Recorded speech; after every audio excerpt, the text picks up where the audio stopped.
bakurwanya ahubwo bavuga ngo wanze kumva icyo mu by'ukuri Imana ivuze, wanze icyo Imana ivuze. Ikindi kirimo kuvugwa mu by'ukuri ni uko kujijisha kw'abahanuzi, kuko ngo hari n'abari kuhanura bakavuga ngo tuvuge nk'uko nguko wowe unkurikira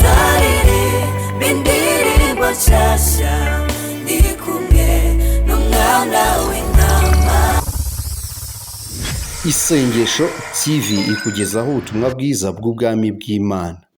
Mureke tubasuhuze tubifurize amahoro n'imigisha bituruka ku Mana, kandi ikiganza cyiza cy'Uwiteka gikomeze kuba ku buzima bwanyu. Imana ikomeze kubana namwe muri byose.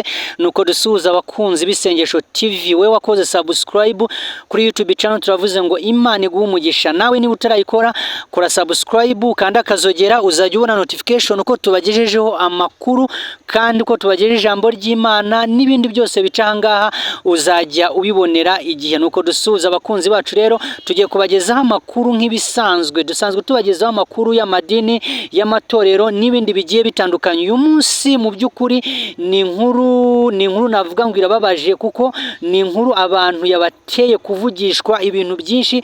Abantu bari kuvuga ibintu byinshi kubera iyo nkuru mu itorero rya ADPR. Mu by'ukuri Gicumbi turaje tubagezeho iyo nkuru, irimo abahanuzi, irimo abapasiteri, irimo n'abakristo. Mbese ni inkuru y'uruvangavange rw'ibintu, ku buryo byateje ikibazo. Abantu bari kubivugaho mu buryo bugiye butandukanye, kandi n'inzego zitandukanye nazo mu by'ukuri ntekereza ko zigomba kugira icyo zibikoraho, kuko byateje ikibazo. Ntacyo twabagezaho tutabanje gusenga. Ndagira ngo tubanze dusenge Imana, ubundi nze mbagezaho ayo makuru. Wowe tera agatebe hafi yacu kugira ngo tukuganirire, tukubwire, tukugezeho mu by'ukuri uko bimeze. Narababwiye ngo mbere na mbere ni Imana, imbere na mbere Imana. Nubyuka mu gitondo, we mugabo unkurikiye, we mugore unkurikiye, we musore unkurikiye, reka nkubwize ukuri kuba uriho, kuba ndiho n'ubuntu Imana yatugiriye. Nubyuka mu gitondo ukabona biremeye, ukazamura ukuboko ukabona birakunze, ukegura umutwe bikemera, ukajya ku kazi bikemera, ugatera ukuguru bikemera, buri kimwe cyose mbese ukumva urimo guhumeka, mu by'ukuri ujye uhereza Imana icyubahiro. Si uko ari cyo turusha abandi, ahubwo ni ubuntu n'imbabazi Imana iba yakugiriye. Tugira sirogare ivuga ngo mbere na mbere Imana. Imana niyo ya mbere mu buzima bwacu. Imana iguhereze umugisha. Rero tugiye kubagezaho amakuru, ariko reka tubanze dusenge Imana. Data, mu izina rikomeye rya Yesu, izina ry'imbaraga, izina ry'ubutware, izina ribohora, izina rikiza, izina rihindura amateka, izina rya Yesu ni umunara muremure abizera bakirira mu nsengero. Umuntu wese ukurikira Isengesho TV aho aherereye, mu byo arimo byose, umuhereza umugisha utagabanyije, kandi imbaraga zawe Imana zikomeze kubana na buri muntu wese. Icyo duheza n'imbaraga z'abadayimoni, imbaraga z'abazimu, imbaraga z'abakonikoni, zose turazitesha agaciro mu izina rikomeye rya Yesu. Bana natwe muri iki kiganiro, bana natwe muri aya makuru, bana natwe muri aka kanya, kandi izina ryawe rikomeze Mwami Imana guhabwa icyubahiro. Byose tubisabye mu izina rya Kristo Yesu.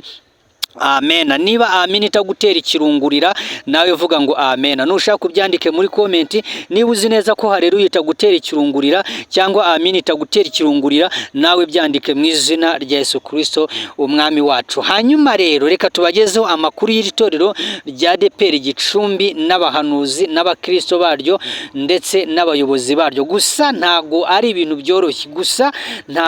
byoroshye, ariko mu by'ukuri biragomba guhagarara uko byagenda uko ariko kose, kuko byamaze kuvugisha abantu benshi, abanyamakuru bagiye batandukanye, bitangazamakuru, yaba ibikomeye n'ibyoroshye. Mu by'ukuri inkuru iri kuvugwa hariya ntabwo yoroshye. We niba utayizi, ningiye kuyikugezaho abakunzi bacu, ariko ntabwo twakwibagiwe kubanza kubasuhuza abari mu Rwanda, mu bice bitandukanye. Mwese mugubwe neza, ndetse n'abari mu mahanga mwese mugubwe neza. Hanyuma rero ngo inkuru imeze gute? Murabizi iri torero rya ADPR tukunda kubagezaho amakuru yaryo mu byiciro bigiye bitandukanye, mu buryo bugiye butandukanye.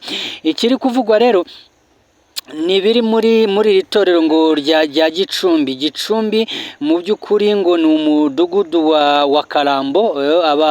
Abahazi ubwo murahazi, n'abatahazi namwe muraza gukora ubushakashatsi mu bumenyi. Rero ikintu kiri kuvugwa muri iri torero ngo ni ubuhanuzi, ariko burimo kuyobya abantu. Ndagira ngo nitubabwira aya makuru mujye mube maso, mwabanwe mudukurikirana cyangwa mwabanwe mubana natwe, mujye mushishoza.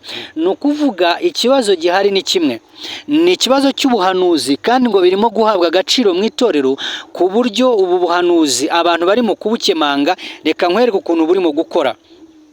Amakuru ahari cyangwa amakuru arimo kuvugwa nuko ngo umuntu wese muri rya torero, mu by'ukuri tuvuge niba uri umusore ukaba ufite umukobwa warambagije cyangwa umukobwa wakundaga, ngo umuhanuzi arimo kujya mu mwuka ngo akaguhereza undi mukobwa, ngo kandi akakubwira ko ari Imana ibivuze, tuvuge wa musore we niba wakundanaga n'umukobwa bita Dativa, umuhanuzi akajya mu mwuka, yamara kujya mu mwuka mbese akavuga ati uw'Imana iguhaye ni Donata cyangwa ni Jovia cyangwa ni Mutesi, mbese akaguhereza undi.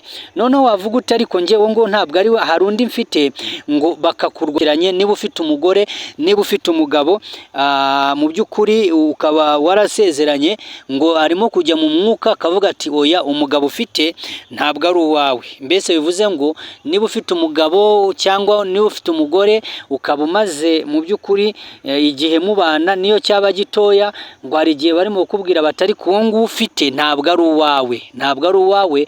Mu yandi magambo urumva ko haba harimo ibintu byo gusa nkaho bitandukanye abantu. Ndagira ngo tuze kuganirana byinshi birimo kuvugwa nkuko ndimo kubibagezaho. Ibinyamakuru bitandukanye byagiye bibivugaho, Ishingiro babivuzeho, Mamu Rwagasabo bahoze babivugaho, mbese abanyamakuru batandukanye barimo kuganira kuri iki kintu, ari nabwo bavugaga batari ko se ibi bintu bundi birakwiriye. Ubu buhanuzi ni ubuhanuzi bwavuye ku Mana, ubuhanuzi butandukanye abantu ni ubuhanuzi buvuye ku Mana, ubuhanuzi butuma umuntu atagira amahitamo n'iki, ni ubuhanuzi buvuye ku Mana. Wowe nkurikiranye, niba mu by'ukuri ujya wemera ubuhanuzi cyangwa ukabwizera, ndagira ngo rimwe na rimwe ujye ubugenzura kandi ubugenzure umwuka, ubugenzure mu buryo bugiye bukomeye. Noneho ngo umuntu wese utarimo kwemera mu by'ukuri buriya buhanuzi barimo guhanura, ngo barimo kumwishyiramo, ngo bakavuga ko atarimo kwemera Imana. Iri torero rero rya ADEPR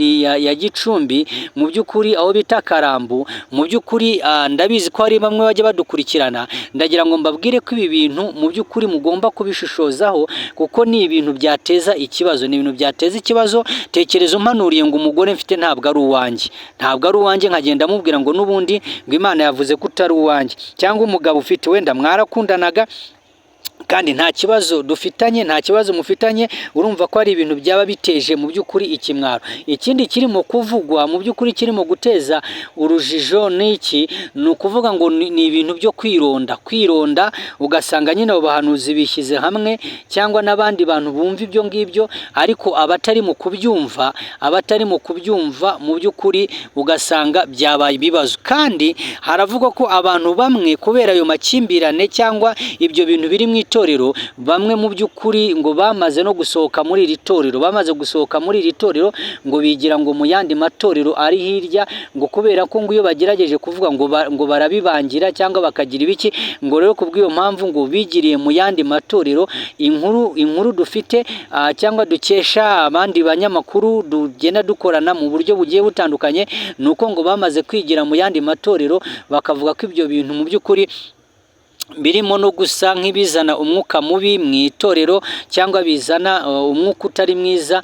Tekerezaho kugira ngo umuntu asohoke mu itorero nta kindi ahubwo ari ubwo buhanuzi mu by'ukuri bugenda bupfuye. Iyo tubagejeje nkuru abakunzi b'Isengesho TV, twifuza ko namwe mwajya mugira icyo muyivugaho, ukavuga uti ariko njyewe uko mbyumva ni uku nguku cyangwa uko mbitekereza ni uku nguku. Mbese urumva bikwiriye ko umuhanuzi yatandukanya abantu bakundanaga, cyangwa mu by'ukuri ubuhanuzi bwatuma umuntu akora ibyo atateganyije mu buryo bumwe cyangwa